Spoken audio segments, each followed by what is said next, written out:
Singapore reaffirmed its commitment to the Paris Agreement and laid out plans for a low-carbon, sustainable future in Budget 2020. Not surprisingly, the threat of rising sea levels was highlighted as a significant concern for our island nation. And to combat that, 5 billion Singapore dollars has been set aside in a coastal and flood protection fund, among other measures. Singapore is lucky to have the ability to put the money where it's required. And by providing this fund, now the thought process in the industry and the ecosystem will start on how best to utilize that fund in the medium to long term to ensure that we protect Singapore. And this is where I believe that alternate industries will come up, which will essentially focus on how do I innovate for environment protection, what kind of measures can be used, and how technology can be potentially used to protect Singapore in terms of rising sea levels.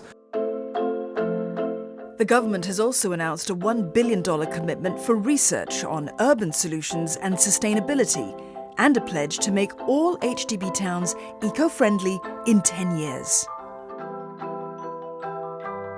A $1 billion grant for urban rejuvenation is an extremely important thing. Finance Minister made a mention of new sand. So we have lived with new water and it has become a global brand in a way. New sand is important because we have generated a lot of incineration bottom ash that can be used for green environmental purposes. In terms of greening the HDBs, there is a fair bit of focus on encouraging people to use environment efficient appliances. So with these 2 or 3 initiatives, I believe that we are sowing the right seeds for future growth for a clean and green economy in Singapore.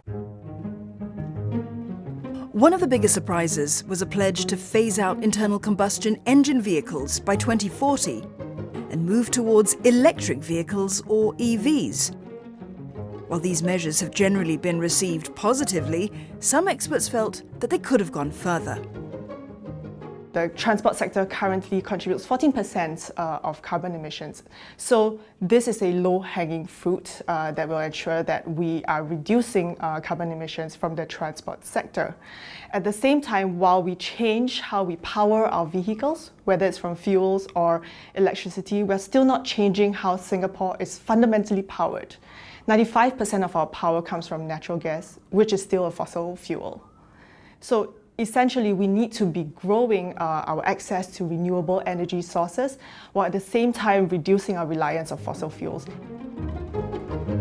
WWF adds that while it's important to add green spaces into our urban environment, Singapore also needs to boost measures to protect our natural environment as well.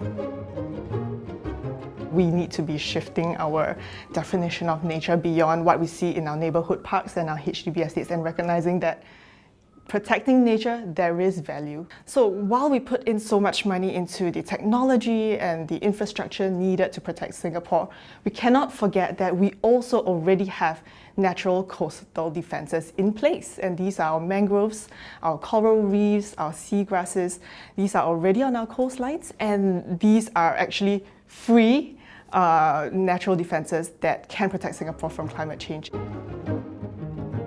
To boost the adoption of electric vehicles, the government has pledged to increase the number of charging points island-wide.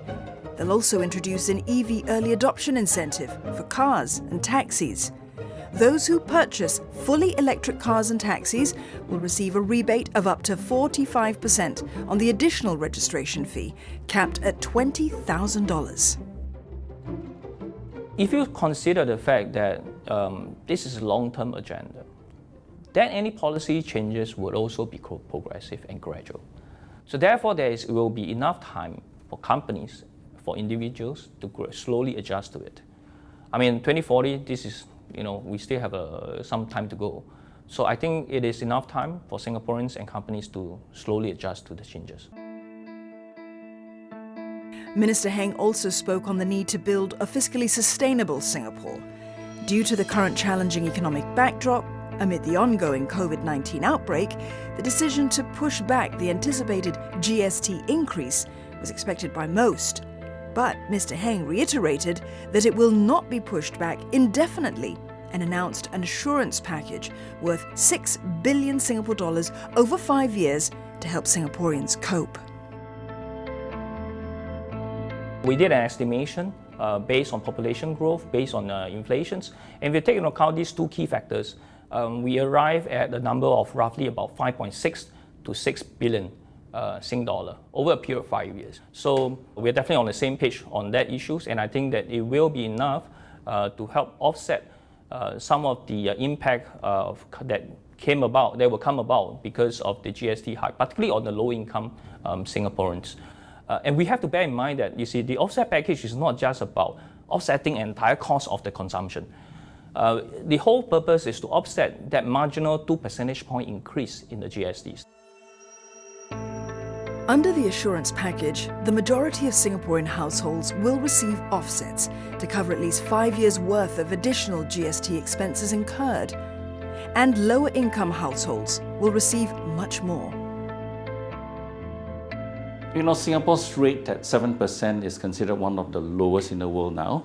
So increasing it to 9% is not going to make us, the mid-tier or even the highest. What is important as far as I'm concerned is that the top personal tax rate is already at the rate of 22. I'm hoping that he will not adjust that upwards any higher.